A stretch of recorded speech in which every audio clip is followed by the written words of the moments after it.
Europe 1, 8h33, la revue de presse. La revue de presse avec Natacha Polony. Bonjour Natacha. Bonjour Thomas, bonjour Julie. Bonjour. Et bonjour à tous. Ce matin, en une de vos journaux, c'est l'annonce d'un typhon politique. Les Échos, impôts, social, la pression monte sur Hollande. Le Monde, éducation, rythme scolaire, le nouveau front de François Hollande. L'opinion, ça craque de partout.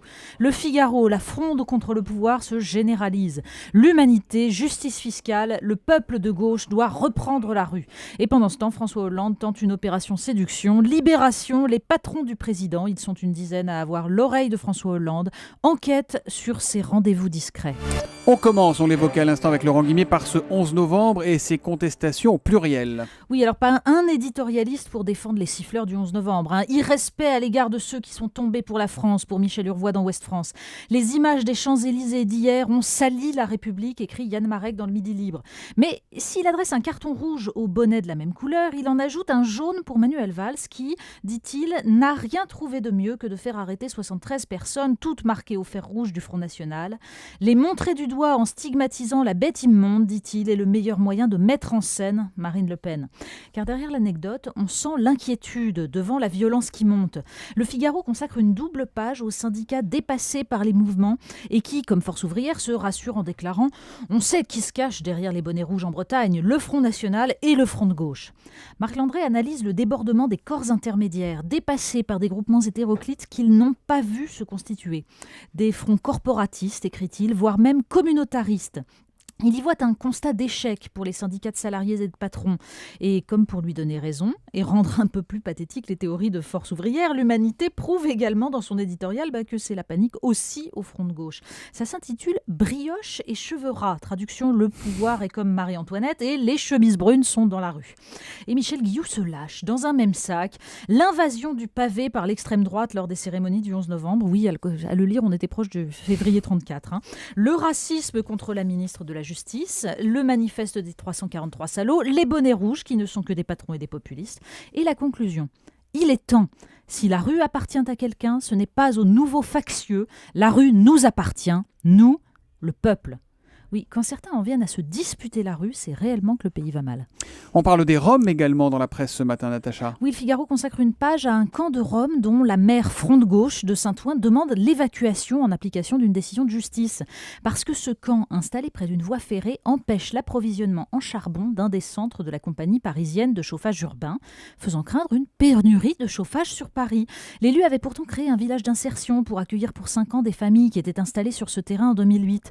Avec ce nouveau camp, tout est à recommencer et les maires de Seine-Saint-Denis se sentent totalement abandonnés.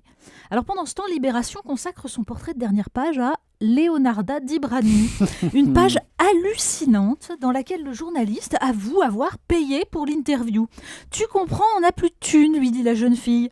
Mais l'honneur est sauf, il a négocié. Bon, plus de thunes, mais la famille occupe un logement mis à disposition par le Kosovo, qui a livré du bois et payé les courses pour 2 mois. Le reste est à l'avenant. Si les filles séchaient l'école, c'est, dit l'article, peut-être parce qu'on n'avait jamais dit aux parents que leurs enfants pouvaient y réussir. Le résultat d'une discrimination, donc. Le titre de l'article, « Elle tourne en Rome ». Visiblement, elle n'est pas la seule. C'est la dernière page de Libé. Alors, Leonarda a demandé 200 € et en fait, ça a été négocié à 50 €, nous explique le journaliste pour décrocher cette interview.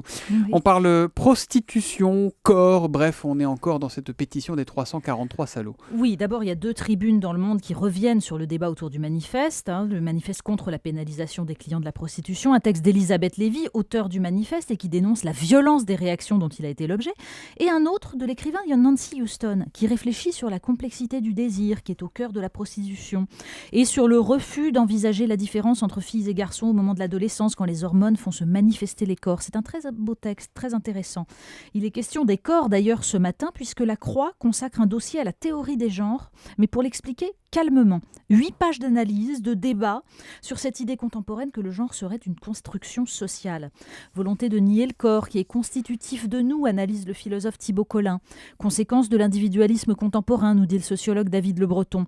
L'individu moderne s'institue par lui-même, écrit-il, loin de tout héritage. Conséquence, nous sommes de moins en moins ensemble et de plus en plus côte à côte. Et pour approfondir la question du rapport au corps, il faut lire le passionnant dossier de Philosophie Magazine ce mois-ci. Qui est mon corps ? La résistance qui nous oppose parce qu'il est nous, mais que nous ne le maîtrisons pas totalement, que nous lui appartenons, comme l'écrivait Paul Valéry. Une résistance à notre fantasme de toute puissance. On finit avec une belle gourmandise au sens propre, là, pour le coup. Oui, alors là, c'est un chiffre qui est donné dans le Parisien. 274 200 €. Je vous donne en mille. Qu'est-ce que c'est ? Eh bien, c'est à ce prix qu'ont été adjugés ce week-end 11 petites truffes blanches d'Alba, vous savez, ces champignons italiens rarissimes. 274 000 € pour 11 truffes. Exactement. Qui est la truffe ? Oui, et on apprend qu'une écrivaine chinoise s'en est offert une paire d'environ 1 kilo pour 90 000 €, soit 3 fois le prix de l'or. Alors en France, qui est pourtant la patrie des arts et des lettres, on doute un peu que le livre de Pierre Lemaître, le nouveau Goncourt sur les poilus de 14, ne lui permette de se payer cette petite folie. Il paraît que votre truc à vous, c'est plus les sardines, c'est vrai ? Oui, je vous ai vu chez Laurent Ruquier samedi chanter les sardines de Patrick Sébastien. Allez voir ça sur Internet, c'est savoureux. Merci Natacha.